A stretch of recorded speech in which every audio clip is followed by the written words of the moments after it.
Welcome on my YouTube channel guys. मेरा नाम कुलदीप दीक्षित है और आप पिंग मी इंडिया की यूट्यूब चैनल पे हैं। आज के वीडियो में हम देखने वाले हैं ये विंडोज सर्वर 2022 का थर्ड वीडियो है। और पहले वीडियो में हमने इंट्रोडक्शन देखा, दूसरे में हम कैसे इंस्टॉल करते हैं विंडोज सर्वर 2022 वो देखा, तीसरे में लोकल सर्वर मैनेजर जो होता है, सर्वर मैनेजर कैसे कॉन्फ़िगर करते हैं, उसमें क्या क्या टास्क होते हैं हमको कॉन्फ़िगर करने के लिए, आज हम वही देखने वाले हैं। तो जिस किसी ने ये वीडियो पहले नहीं देखे हुए हैं या जो कोई इस वीडियो पे नया है तो वो चैनल को सब्सक्राइब करना बिल्कुल ना भूले। चैनल को सब्सक्राइब कर लीजिएगा, इससे कि आने वाले वीडियो का आपको अपडेट मिलता रहेगा। तो चलते हैं हम अपनी प्रैक्टिकल की साइड। तो ये हमारा विंडोज सर्वर 2022 है, इसको थोड़ा सा एक्शन कर लेते हैं। ओके, तो ये मेरा जैसे कि सर्वर इंस्टॉल हो चुका था, आपने जो देखा था उस टाइम पे जो आपने पासवर्ड प्रोवाइड किया था, हम वो पासवर्ड डालने वाले हैं यहाँ पे और इसको लॉगिन करते हैं। ओके, जैसा कि आप देख पा रहे हैं ये लॉगिन हमारा हो चुका है एंड हम इसको रिफ्रेश कर लेते हैं। इसका फ्रंट व्यू आप देख सकते हैं, बिल्कुल 2019 जैसा ही दिख रहा है हमको। तो पहले तो हम इसके आइकन को डेस्कटॉप पे लाते हैं। तो आइकन लाने के लिए वही सेम जो विंडोज 10 में करते हैं, पर्सनलाइज में जाएंगे, थीम्स में जाएंगे एंड डेस्कटॉप आइकन पे जाएंगे।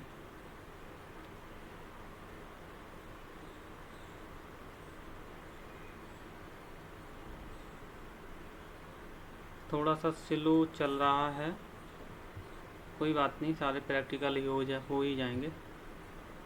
ओके, तो हमें थीम पे जाना है और इसको स्क्रॉल डाउन करेंगे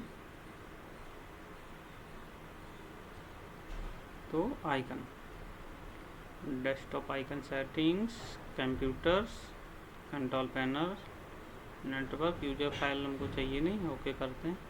ओके, तो अभी ये कैसे लॉगिन है, लोकल एडमिन से। तो जैसे ही सर्वर हमारा लॉगिन हो जाएगा, हम पासवर्ड क्रेडेंशियल को फिल कर देंगे तो ये ऑटोमेटिक सर्वर मैनेजर को ओपन कर देगा। जैसा कि आपको दिख रहा होगा ये ऑटोमेटिक सर्वर मैनेजर ओपन हो रहा है।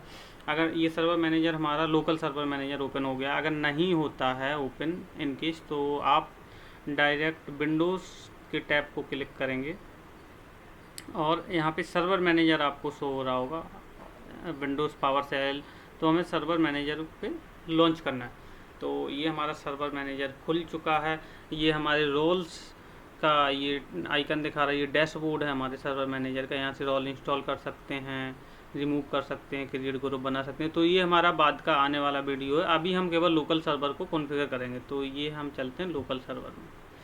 ओके, तो लोकल सर्वर में सर्वर मैनेजर, लोकल सर्वर, अभी ये प्रॉपर ओपन नहीं हुआ है, अभी ओपन होने वाला है। ओके, तो सबसे पहले हमें क्या करना है, कंप्यूटर का नाम है जो हम इसको चेंज करने वाले हैं। ओके, तो चेंज होने के बाद ये रीस्टार्ट लेगा, तो करते हैं। यहाँ पे डिस्क्रिप्शन में भी वही डाल देते हैं, क्या डालें, डीसी बनाने वाले हैं हम इसको, PMI DC या नॉर्मल DC डाल देते हैं, DC। यहाँ पे चेंज पे जाएंगे, यहाँ पे ये चेंज होगा, तो ये रहा DC। Okay, DC and work group में ही रखते हैं इसको। ओके,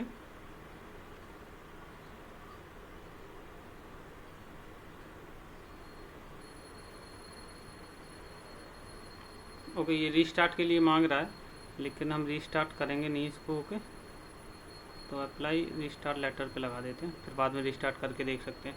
और नाम चेंज करने का एक और तरीका है, वो हम आपको बता दे रहे हैं। विंडो R करेंगे तो यहाँ पे लिखेंगे SYSDM.CPL, तब भी ये उसी विजार्ड में लेके जाएगा। ये देखो डायरेक्ट वहीं लेके गया, यहाँ पे चेंज है।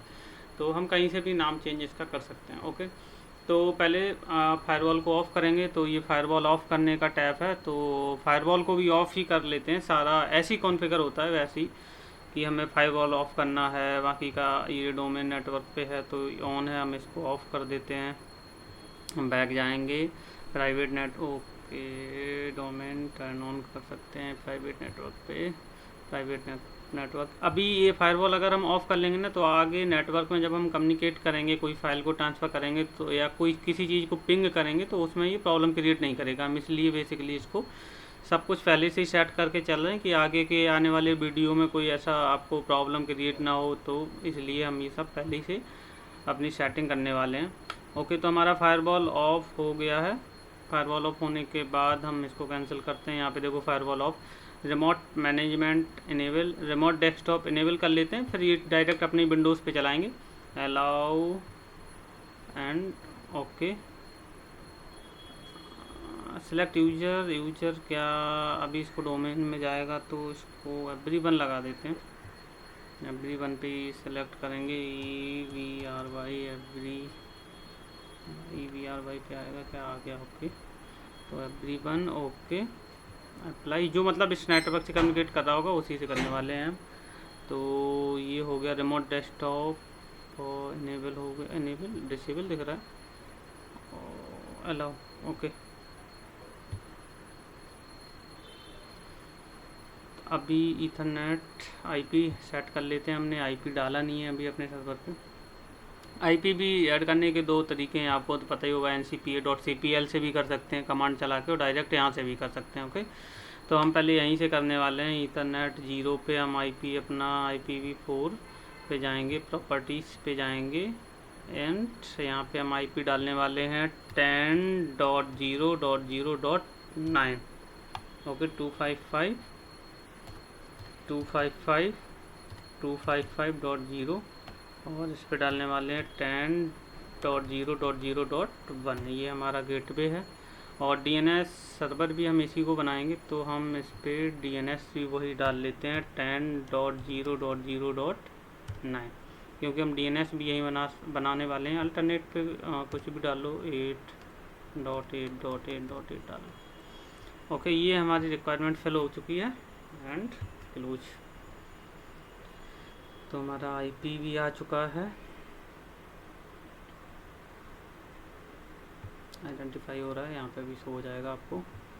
अब बात चलते हैं, यहाँ पे अपडेट नेबर पे लगा हुआ है, कोई बात नहीं, रियल टाइम प्रोटेक्शन ऑन है, ये एंटीवायरस है। ये हम कनाडा लगा है, यहाँ पे हम इंडिया सेलेक्ट करेंगे, इंडिया।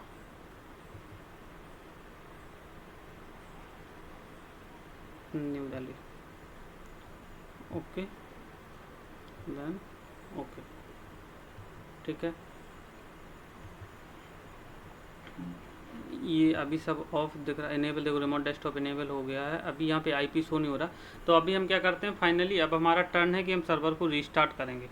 ओके, रीस्टार्ट, क्योंकि वो उस टाइम पे जब हमने नेम चेंज किया था तो रीस्टार्ट रिक्वायर्ड था, बट हमने किया नहीं, तो हम रीस्टार्ट करके देखते हैं, फिर इसका नाम चेंज करके देखते हैं, फिर अपना रिमोट अपने डेस्कटॉप से लेके देखते हैं। इसका थोड़ा सा टाइम लेगा। ओके गाइस, तो ये हमारा सर्वर रीस्टार्ट हो चुका है। हम इसमें अपना पासवर्ड डालेंगे जो हमने डाला हुआ था इंस्टॉलेशन के टाइम पे, तो हमने पासवर्ड फिल कर दिया है। अभी ये थोड़ा सा टाइम इसलिए लेगा क्योंकि हमने इसका सर्वर कॉन्फ़िगर किया हुआ है, तो वो रीस्टार्ट होता है, सारी सर्विसेज को रीस्टार्ट करता है, इसलिए हो सकता है पहली बार थोड़ा सा टाइम ले, बस नेक्स्ट टाइम पे ऐसा कुछ होने वाला है नहीं। ओके, तो रीस्टार्ट हो गया है।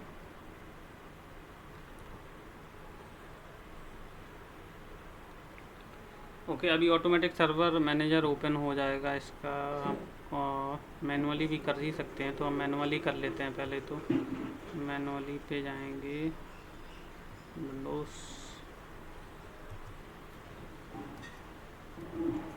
एक बार सर्वर मैनेजर पे देख लेते हैं कि हमने जो चेंजेस किए हैं वो अप्लाई हुए या नहीं। उसके बाद हम MSTSC पे रिमोट लेके डायरेक्ट इसका देख लेंगे कि वहाँ पे शो हो रहा है या नहीं, हमारा सर्वर रिमोट पे आ रहा है या नहीं, क्योंकि हमने रिमोट इनेबल किया हुआ है डेस्कटॉप का, तो वहाँ पर भी जाके हम एक बार देख सकते हैं।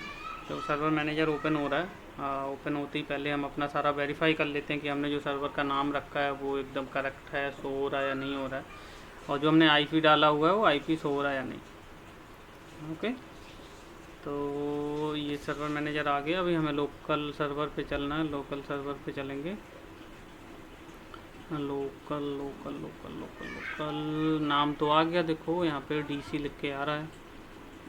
ओके, अभी थोड़ा सा लोड होने में टाइम लेगा। ये 2022 एवेलुएशन, ये हमने IPv4 डाला हुआ है। IPv6 इनेबल है, हम इसको डिसेबल करेंगे बाद में, लेकिन अभी इनेबल ही है, कोई प्रॉब्लम नहीं। रिमोट डेस्कटॉप इनेबल है। एंड ये हमारा ओके। तो अभी हम MSTSC पे रिमोट लेके देखते हैं अपने पहले तो हम अपने लैपटॉप से पिंग कर लेते हैं CMD पिंग स्पेस 10.0.0.9-T।